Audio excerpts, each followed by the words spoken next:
Wouldn't you know it, we have a big announcement to make. Well, later. We went outside. We started outside, just like last night, but it started to rain. But now it's coming down in torrents. So we're sitting in a corner in our house. In our studio.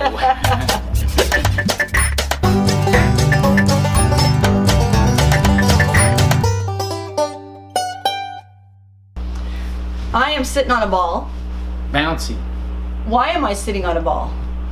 Well, exercise is important and stretching is really important. And I know Jim has some exercises that he does, that he's shown me how to do, that keep our bodies really good. One of the things I'm always asking Jim to do or reminding him is put your shoulders back. Put your shoulders back. And that's because he's not exercising as much as he should. I have been remiss.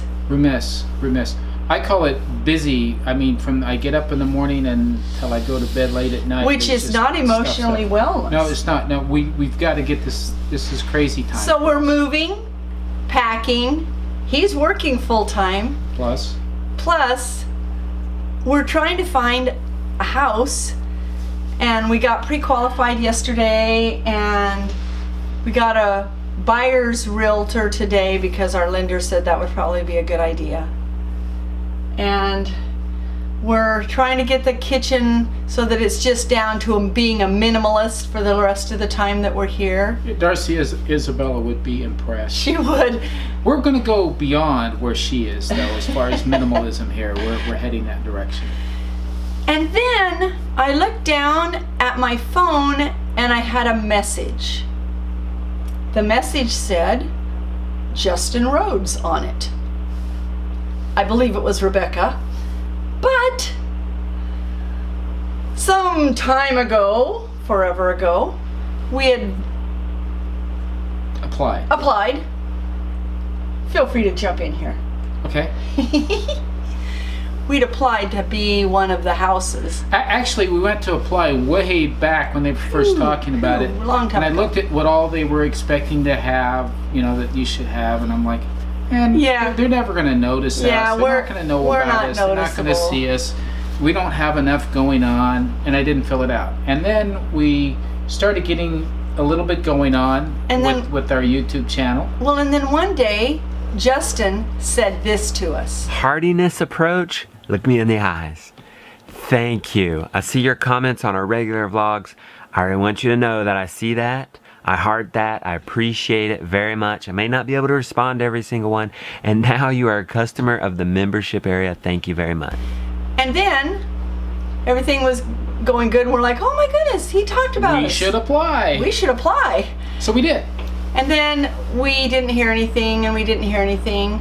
And then we heard this. We sent an email to them when they announced the Washington and Alaska meetup, because we knew that we weren't going to be around when they got to Oregon, because we were planning on going to Colorado for our little vacation. So we sent them an email that said this. Hello, Justin and Rebecca. We know that you may not know the exact dates of Oregon. We are going to be away from Oregon from September 6th through the 13th. We need to know if you're going to be in Oregon during that time. If you are, we're coming up to Seattle on Saturday. Urgent that we find out now. We were actually in Washington at that time, and we were going to turn right back around and go up the next day, which was Saturday.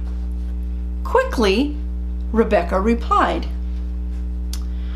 we will be in Oregon starting on or after the September 22nd. And we are actually planning on visiting you on the 23rd, maybe a day or two later, depending on if we have to tweak the schedule. We will be in touch. Okay, so we didn't go to the Seattle thing, and we went to Colorado, and we came back, and then we didn't hear anything, and we didn't hear anything, and we didn't hear anything. Well, then we were moving, and so I sent them a letter at the beginning of September that said, well, we haven't heard from you whether you want to come or not, but we'll still like you to come, but you should know that we're moving. And if you come, then we have a great story to tell about living sustainable. So today, my phone said Justin Rhodes on it, and they said, yes, we want to come. They're actually finding themselves a couple of days behind because they've been so sick. I just, it's, being sick is hard when you're at home. I can't imagine how tough this is. I mean, that's their home now, but, one bathroom and six sick people is not a good thing. Anyway, so they're coming to our home for 2 days next week, and we're going to have a meetup, not at our home, but in Sweet Home. In Sweet Home, if she likes that idea. I mean, she did like that. She asked me to put one together. So there's a great park with a covered bridge. So it looks like it's going to be. They're going to come on the 26th. Looks like the meetup's going to be on the 27th. Don't hold us to that yet until it's announced by them. Plans are still being mulled around, so we'll see. But there's a chance. Oh my, we're pretty. So this is great. Stoked. Great stuff. Because I was driving today and I was thinking, there are heroes, there are mentors, there are teachers. Well, they let us know it's possible, and it's got us really excited. Yeah, so anyway, we're very excited. So earlier this week we found out we got to go to the homesteading conference, and today we get to find out we get a visit from the tour of the Great American Farm Tour. The Great American Farm Tour. It's going to be fantastic. We're excited. So I'm just going to have Jim show you a couple of exercises that you do to stretch out your back. We go like this. Oh. Let me be sure that we've got it good in there. Hey, one thing that I like to do, which opens you up in here, but also gets your arms working, is turn around. I reach over the back to touch the fingers, and you hold this here. It's good if you can grab it. And my fingers don't touch yet. Yeah, I'm not. You're touching. I'm able to touch. And he's sitting on a ball. This way I can't touch. My left and arm.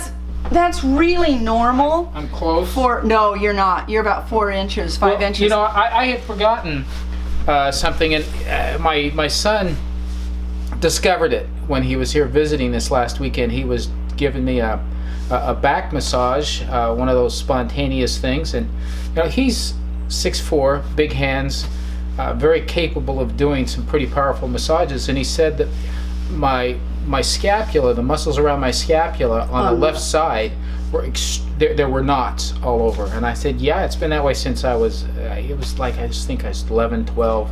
And I didn't know that I was injured at the time. I was in a judo class, and I had come down, straight down, and landed on my head, just boom, like that.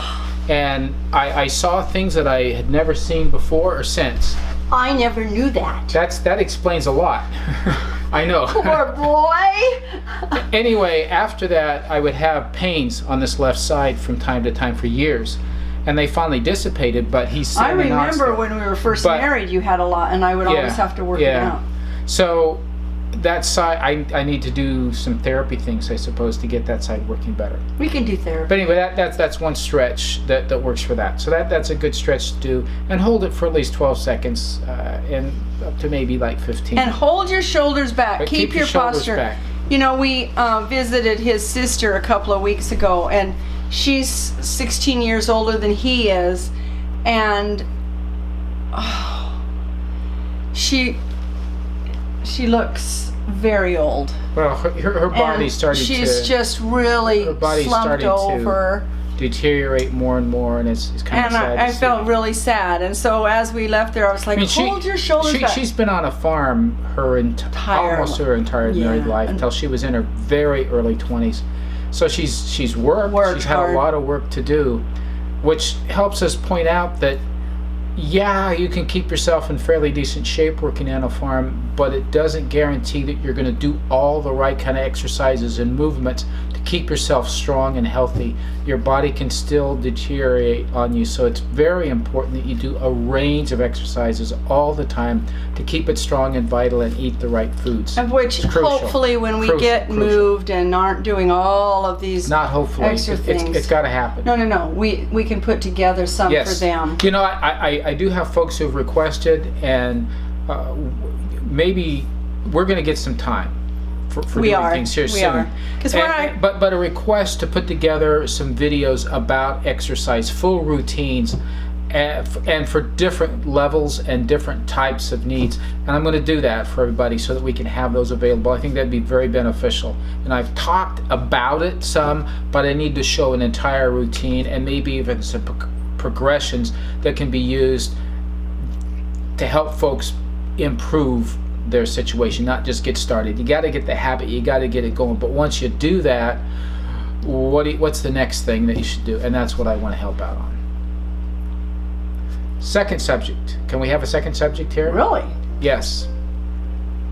House hunting is hard. House hunting by long distance is really hard.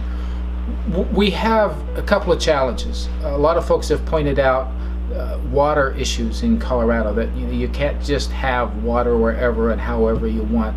Limited rainfall. So obviously, if you're going to grow something, you need to grow something that can tolerate less water. However, there has been a change since we lived there 6 years ago, and you can now collect your rainwater off of your roof. Yeah, before you couldn't do that. You were not allowed to do that.